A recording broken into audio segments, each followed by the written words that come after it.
Boa tarde, senhores.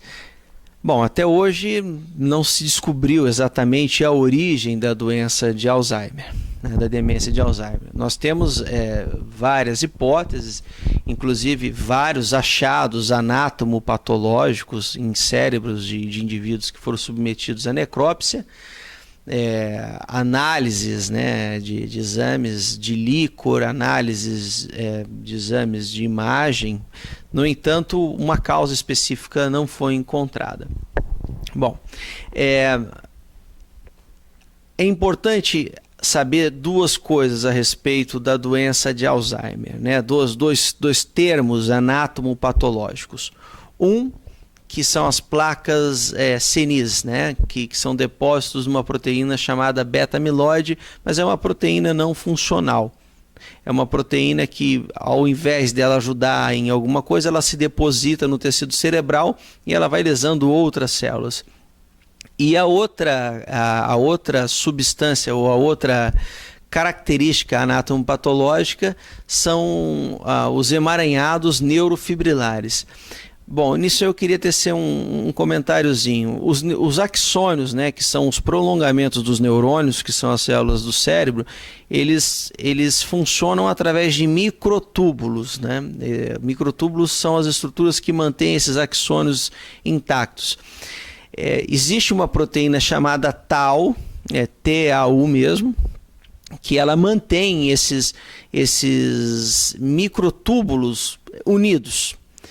E em vigência da doença de Alzheimer, mas isso pode acontecer também em outras doenças ou em pessoas que não têm Alzheimer, mas no caso aqui estamos falando de Alzheimer, em vigência do Alzheimer, essas proteínas elas sofrem um processo de fosforilação, que é um processo bioquímico, e essa fosfotal, ela forma emaranhados que dissolve esses microtúbulos, não permitindo que ocorra um fluxo pelo axônio, ou seja, uma célula não se comunica adequadamente com a outra. Bom, sabe-se que tanto o depósito de beta-amiloide dessas placas senis, quanto esses emaranhados neurofibrilares, começa-se a se instalar no hipocampo e no córtex entorrinal, que é a área do cérebro que circunda, no caso, o hipocampo. Eles começam a se depositar de 10 a 20 anos antes do início clínico da doença, ou seja, isso é a fase pré-clínica da doença. Então, essas alterações anatomopatológicas, elas podem aparecer no cérebro do indivíduo até 10 a 20 anos antes do aparecimento dos sintomas. Bom, algumas considerações.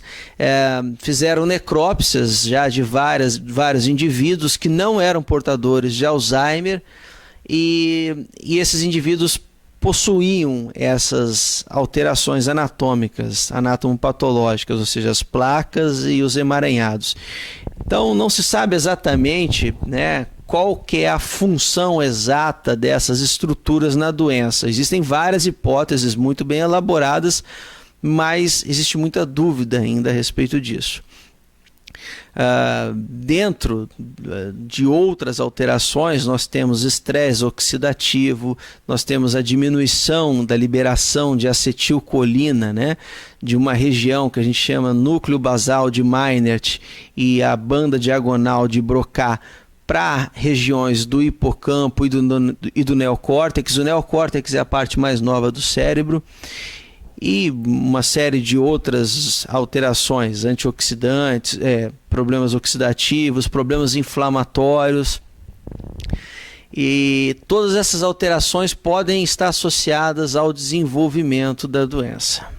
Bom, eu não vou entrar nesses detalhes moleculares, porque essa não é a proposta, mas as placas senis e os filamentos, os emaranhados neurofilamentares, na verdade, os emaranhados da proteína Tau fosforilada, eles sim são importantes de serem colocados aqui, porque são os marcadores principais da doença.